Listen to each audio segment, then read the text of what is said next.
ओम श्री साईनाथाय नमः। प्रिय साई भक्तों, आज मैं आपके समक्ष श्री साई सचरित्र अध्याय 43 पाठ करने जा रही हूँ।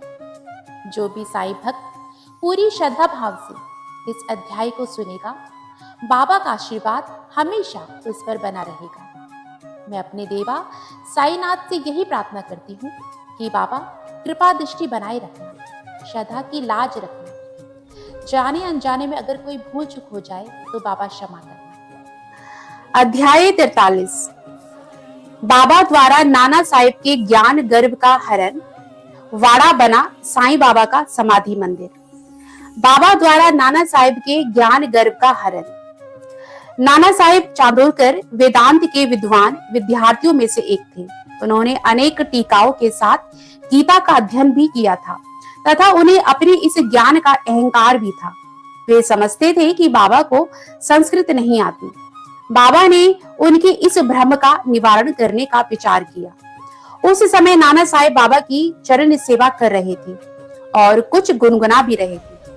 तब बाबा ने कहा कि जरा उच्च स्वर में बोलो। तब नाना भगवत गीता के चौथे अध्याय का 34वां श्लोक बोलने लगे। तद्वितीय श्रेण सवैया उपदक्षयन्ति तय ज्ञानम ज्ञानी नस्तत्व दर्शनम। बाबा ने कहा, नाना क्या तुम इसका अर्थ जानते हो? नाना ने कहा, जी महाराज।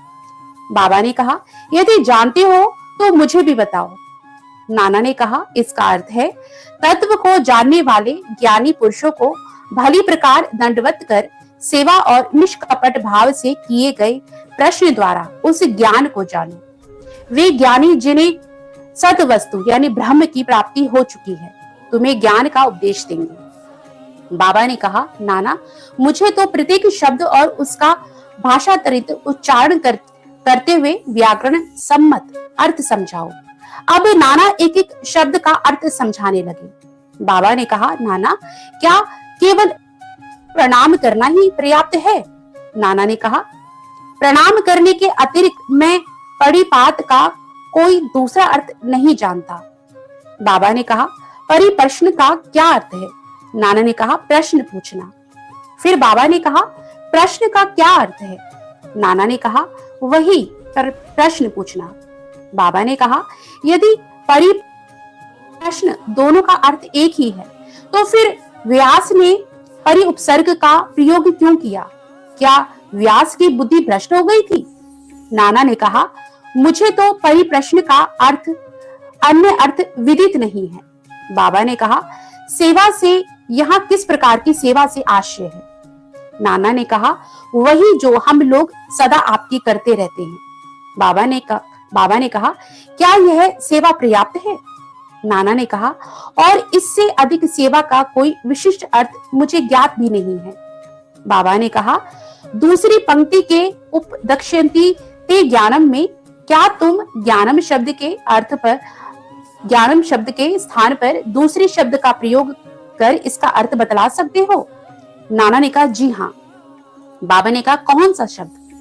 नाना ने कहा, अज्ञानम। बाबा ने कहा, ज्ञानम के बजाय उस शब्द को जोड़कर क्या इस श्लोक का अर्थ निकलता है? नाना ने कहा, जी नहीं, शांकर भाष्य में इस प्रकार की कोई व्याख्या नहीं है। बाबा ने कहा, नहीं है तो क्या हुआ? यदि अज्ञान शब्द के प्रयोग से कोई उत्तम अर्थ निकल सकता है तो उसमें क्या आपत्ति है? नाना ने कहा, मैं नहीं जानता कि उसमें अज्ञान शब्द की किस प्रकार प्रयोग होगा। बाबा ने कहा, कृष्ण ने अर्जुन को क्यों ज्ञानियों या तत्वदर्शियों को नमस्कार करने, उनसे प्रश्न पूछने और सेवा करने का उपदेश दिया था? क्या स्वयं कृष्ण तत्वदर्शी नहीं थे? वस्तुतः वे स्वयं ज्ञान स्वरूप ही थे। नाना ने कहा, जी हाँ, ज्ञान अवतार थे, परंतु मुझे यह समझ में नहीं आता कि उन्होंने अर्जुन से अन्य ज्ञानियों के लिए क्यों कहा। बाबा ने कहा, क्या तुम्हारी समझ में नहीं आया? अब नाना भौचक्के हो गए, उनका घमंड जाता रहा था। तब बाबा स्वयं इस प्रकार अर्थ समझाने लगे।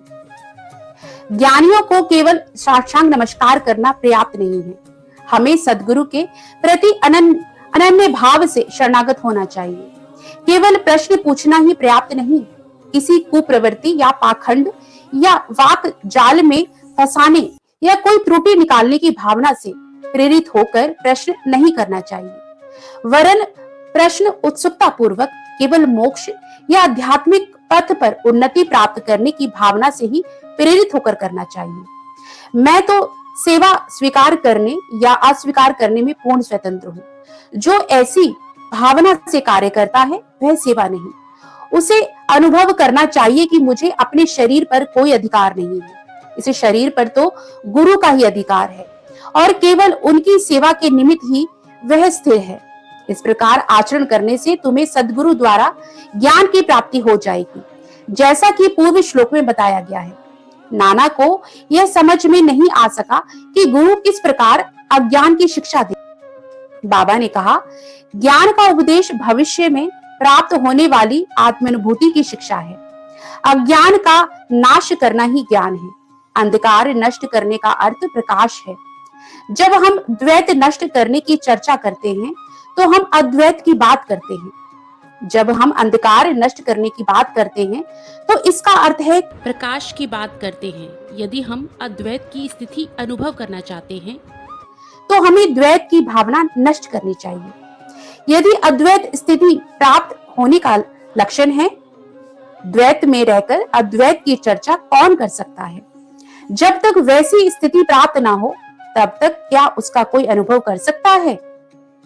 शिष्य श्री सद्गुरु के समान ही ज्ञान की मूर्ति है। उन दोनों में केवल अवस्था, उच्च अनुभूति, अद्भुत अलौकिक सत्य, अद्वितीय योग्यता और ऐश्वर्य योग में भिन्नता होती है।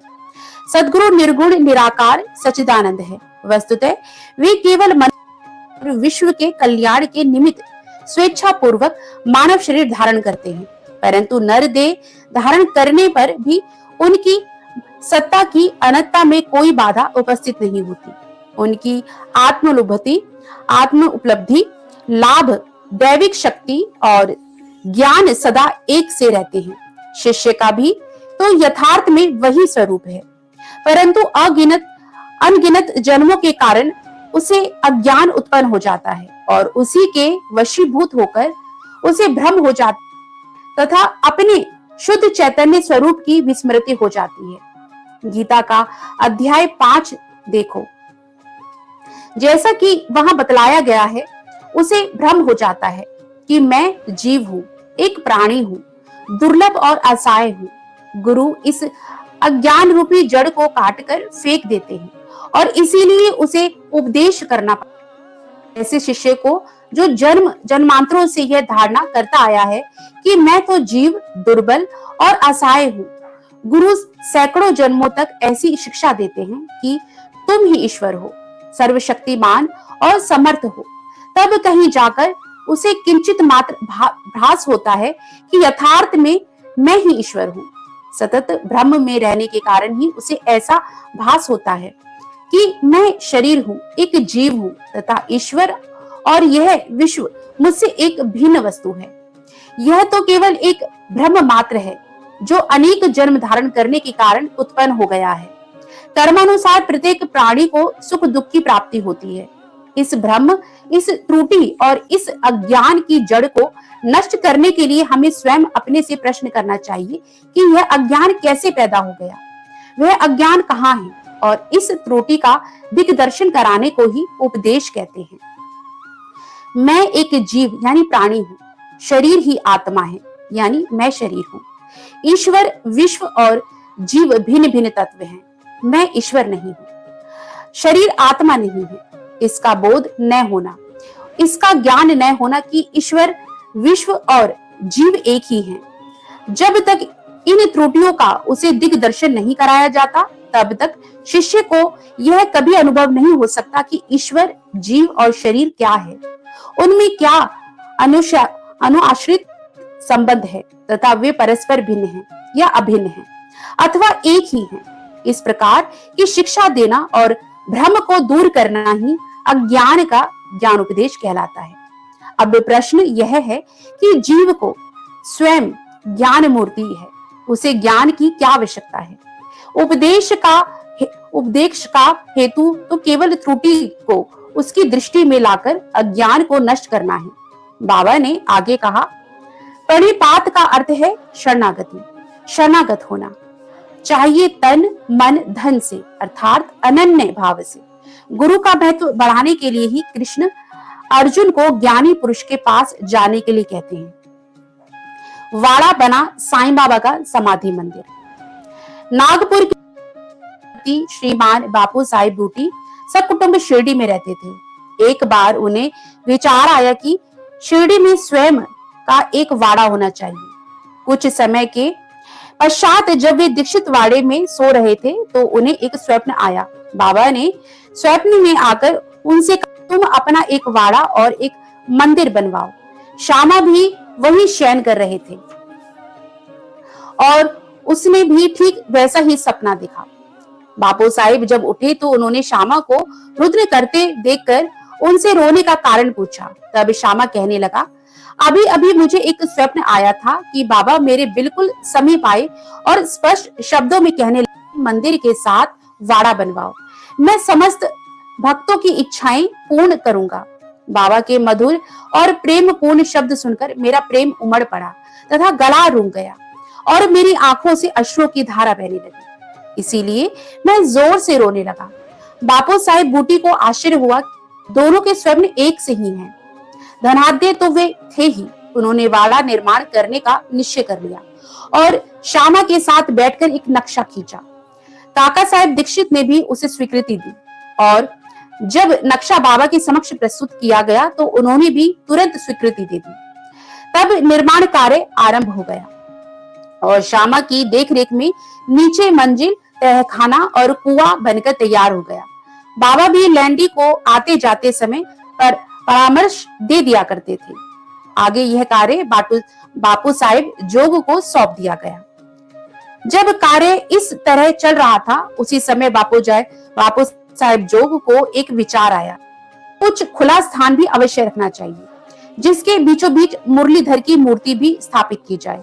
उन्होंने अपना विचार श्यामा के समक्ष प्रकट किया तथा बाबा से अनुमति प्राप्त करने को कहा। जब बाबा वाड़े के पास से जा रहे थे तभी श्यामा ने बाबा से प्रश्न कर दिया। श्यामा का प्रश्न सुनकर बाबा ने स्वीकृति देते हुए कहा कि जब मंदिर कार्य पूर्ण हो जाएगा तब मैं स्वयं वहां निवास करूंगा। फिर वाड़े की ओर दृष्टिपात करते हुए कहा कि जब वाड़ा पूर्ण बन जाएगा तब हम सब लोग उसका उपभोग करेंगे, वहीं रहेंगे, घूमेंगे फिरेंगे और एक दूसरे को हृदय से लगाएंगे तथा आनंद पूर्वक विचरेंगे। जब श्यामा ने बाबा से पूछा कि के मध्य कक्ष की नींव के कार्य आरंभ का शुभ मुहूर्त है, तब उन्होंने स्वीकारात्मक उत्तर दे दिया।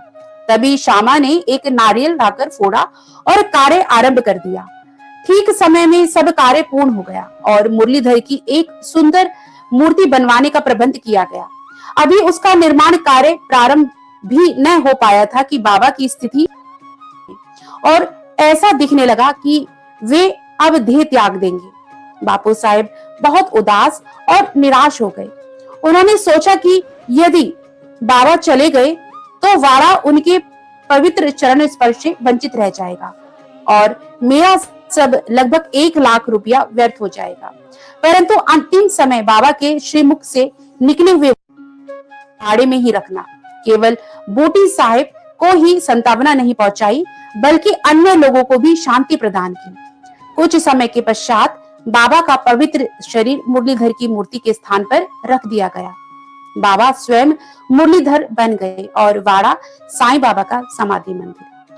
अनंत कोटि ब्रह्मांड नायक राजाधिराज योगीराज परब्रह्म श्री सच्चिदानंद सद्गुरु साईनाथ महाराज की जय। ओम साई राम, जय जय साई राम। जिस भी साईं भक्त ने इस अध्याय को सच्चे भाव, श्रद्धा और विश्वास के साथ सुना है, बाबा उसकी सभी मनोकामनाएं पूर्ण करें और बाबा का आशीर्वाद हमेशा उस पर और उसके परिवार पर बना रहे। यही मेरी श्री साईनाथ के श्री चरणों में प्रार्थना है। ओम साई राम, जय जय साई राम। बाबा आप सभी साईं भक्तों का भला करें।